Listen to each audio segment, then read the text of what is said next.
Hello and welcome back. All right, so this is a really quick update, really short video. So Scott Manley posted a video earlier of him doing some things, and he built basically a surfboard. And he was able to fly it around in space and whatnot, able to do some fun things. And I was thinking, why don't I try it that? Why don't I give a shot? And instead of building a surfboard, I built this. I figured it has a lot of lift, not much mass, and that's kind of the whole idea behind it. And when I did it, I found there was also something else a little bit different that happens. So obviously this thing moves like a bat out of hell. But here's what's interesting and fun about this thing. So as people know that follow what happens in oh my god, what is it doing? That follows what happens in Kerbal Space Program. There are things called wigglers where people use things such as elevators and ailerons and whatnot to accelerate aircraft. And it's something you can do. However, that's not something I'm concerned about. Basically, what this aircraft is designed to do is to preserve as much of its potential and kinetic energy as possible. So the idea will convert all of its potential energy into its kinetic energy, and it will keep it. And this is still without propulsion. I haven't used anything more than those tiny little rockets at the beginning, and this thing just keeps flying. And it maneuvers pretty well. It's not the fastest maneuvering. There's obviously some aircraft that maneuver a lot faster, but needless to say, this thing is quite entertaining, to say the least. Actually, I think I'm going to show you guys another aircraft after this one that I wanted to show off for a little while. It's a redesign. But anyways, what I also want to talk about is the fact that this little prototype right here now, the issue with Kerbal Space is they don't correctly model your lift to weight ratio properly. So I can do something kind of like this. Notice my altimeter and notice my surface speed. Remind you, I have no thrust right now. There was nothing thrusting, nothing. Because my weight is mostly in the back, I'm essentially hovering. I'm moving at about, 7 meters per second horizontally, but I can do a more extreme angle and really stop. And look at this. Full. And then I just move forward a little bit, and I start accelerating. So yeah, you can break Kerbal Space pretty easily just by having a little fun. I think I'm going to use this platform to build much larger um, aircraft and spaceships and whatnot. I might use this platform because of how efficient it is. I mean, look at this. This thing just retains its energy so well. I mean, it just keeps flying. And that's something that within the Kerbal Space model that obviously it isn't quite realistic, not by a long shot, by a lot of expectations, but in a way, technically, if you do the math out, if you have a high enough lift ratio compared to your weight, you potentially can do things like this. That's why kites work so well and whatnot. But to this extent, no, it's totally not realistic, but this is a game. So the point being, yeah, you guys can have some fun with this. I want to try and do a version of this that's a lot larger and actually add some real rockets to it and have them separate, get this thing to a few thousand meters and see, how many G's I can really pull. Because I can pull, a couple G's in this thing, not a ton, but a lot.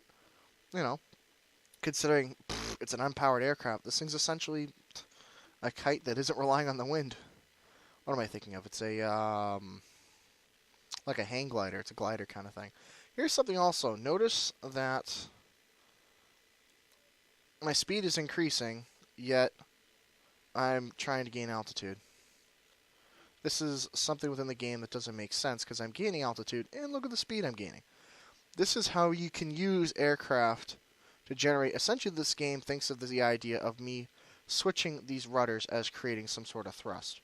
So if I actually just sit here and just button mash, I will gain altitude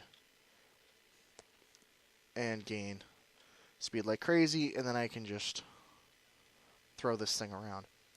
But yeah, there's a lot. If anybody's thinking about getting Kerbal Space or wants to get into it, I highly recommend it. It's as close to a simulator as you're going to get. Granted, it's not the most realistic simulator. I know it's an oxymoron to say.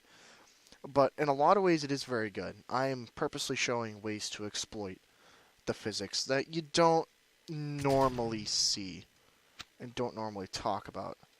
So, whoop. Yeah, alright, so now I'm going to go on to my next topic of discussion. My next thing that I want to show. Because I like showing off some things that I have. Now, though, to give you guys a preference, to give you guys like some background, this is the Raven Spear Mark IV. This is actually something that comes with the game. This is an aircraft that you will look at and you'll be like, oh, okay.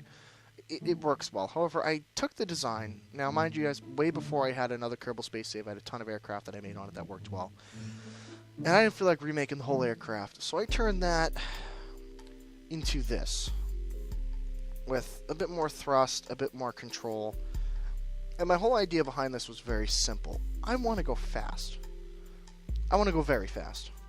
So let's hope the first time I don't screw up the launch. Getting this thing off the ground is notoriously difficult.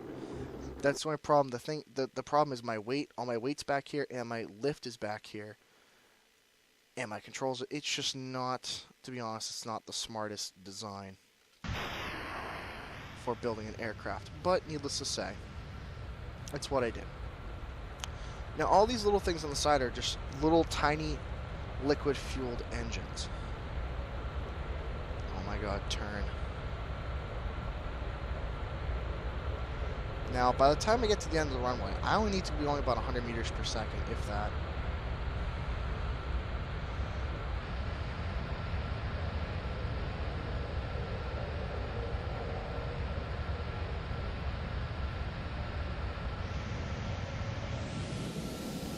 There we go. Okay, I'm up.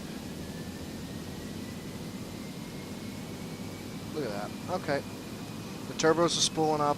We're getting more thrust now. Now, I don't know if you guys noticed, but if you guys are aware about the meters per second.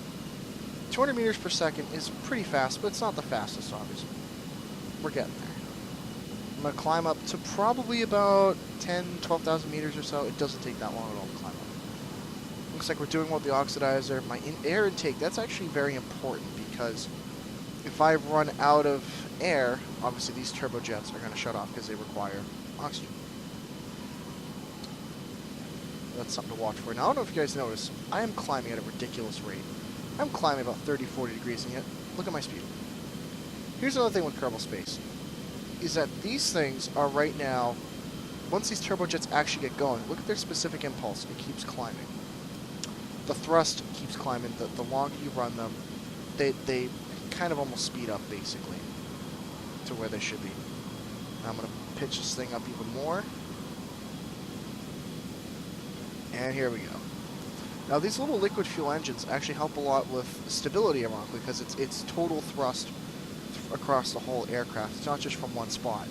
From it being the thrust from the rear of the aircraft over here, it tends to want to push this down and pull that up. But from here, I'm actually helping a little bit to push the front down and the sides. By pushing the sides down, I get a little bit more lift out of it. So around 10,000 meters. Okay, I'm going to level off. Now, notice my speed. I'm already doing 500 meters per second. That's fast. Now, I already know what this thing maxes out at, what I've gotten this thing to do. Now, I'm doing 700 meters per second. We're way past Mach 1. We're into Mach 2 territory. I'm curious live right now. I'm curious to see how fast I get this thing to go in front of the camera. Alright, so we're approaching almost 1,000 meters per second. Yeah, this thing moves. This thing is not slow. This has become a platform that I've been using to move things quickly across the planet if I want to build something on these other islands and whatnot and be able to collect more science and things like that. So we're doing about 1,000 meters per second, but I've gotten a lot faster than that. Let me see if I can coax this thing. Here's the issue with this design, is all the control surfaces are in the back. And this thing doesn't bite through the air very well. It just kind of moves through the air, put it that way. It just glides through the air.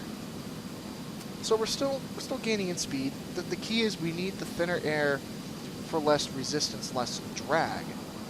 But then the catch becomes you get less power out of it. So it's a bit of a catch-22. Okay, now all these engines have stopped. Come on, we're just doing 1,100 meters per second. This is an extremely fast aircraft. This would be faster than the Concorde, faster than basically really any jet aircraft. I want to see if I can reach the magical number. I'll tell you guys right here. Earlier I was able to get this thing up to about 1,600 meters per second. That is extremely fast. That is about 3,400 miles an hour. And to give you an idea, that is about the speed at, for instance, when you fire a rocket at an aircraft or a missile. That's about the speed. And okay, here we go. We get into the thinner atmosphere. I need to watch for my air intake. Yeah, I'm getting dangerously low on the amount of air I'm getting in this thing, but yet again, the speed's going to climb because of the thinner atmosphere. And look at this. I'm already actually about, what is that, about a fourth of the way through the Earth's atmosphere? About 20,000 meters. Oh yeah, look at that climb. Look at that climb. Here's the issue, though. We're about to run out of oxygen, so I have to level off right here. I have to. You can hear the engines. Now, here's an issue. If I have an engine flame out, that's very bad. Basically, what would happen is I'd have unequal thrust. Then I'm going down. Look at this, 1,500 meters per second. Now we're getting really, this is getting sketchy right here. This is where, oh boy. 1560. Oh, come on. Can we get, I got 1,600 a couple times, but maybe it's just the magical altitude. Nope, okay, we're going to start slowing down then. Okay. But needless to say, yeah, this is a design that I have that I like because it's very fast, it's very efficient at getting places. When you look at it, I've only used half my fuel, and this isn't exactly a big aircraft. Like, that's the size of a cockpit. It's a single cockpit, so you're looking at this thing being maybe twice the size of something like a Mustang and able to go this fast and have enough fuel to get me, well, let me look at the planet Kerbal for a second. Now, I know for a fact that we started off over here. That side of the planet. We're over here. I can very potentially go full way around this planet in a few minutes, quite frankly. So, achieving high speeds in Kerbal Space is something that's actually somewhat difficult because you have to look at everything that you add as something that you're also taking away. So that's why, for instance, these wings, I have this design. I could do a swept wing design, but the issue is you get more stability to get less lift, and as it is, as you guys saw, taking off with this thing was hard enough. I think for the design I have, this is probably as fast as it's going to go. There are some smaller aircraft I could build, but then I was looking at, well, building a platform that I can move things quite quickly. Because I have another one where I extend this one more, and actually this up the middle here becomes like a cargo section, so I can move parts, I can move Kerbals, things like that. There's a couple spots on the map where you can place things and whatnot. You can build things. You can do testing basically. There's some things I've done where I've tried to build rovers and whatnot and other things. Just here on Kerbin, just because it's easier to test it here than there. So, alright, that was really kind of what I wanted to show off today. I mean, I'm happy with how this thing performs. This aircraft also, funny thing enough, at lower altitudes, this thing's thrust to weight is absolutely ridiculous. And I think I might be able to show off a little bit down when I get a little lower. I'm just going to cut the engines. Now here's something you got to be careful about. Cutting the throttle on this thing. See, now we're starting to slow down. Now we're on 600 meters per second, 500. Now we're starting to really come a little bit more under control. Now, I was joking around with this thing the other day. Live streaming. I don't know if anyone caught that.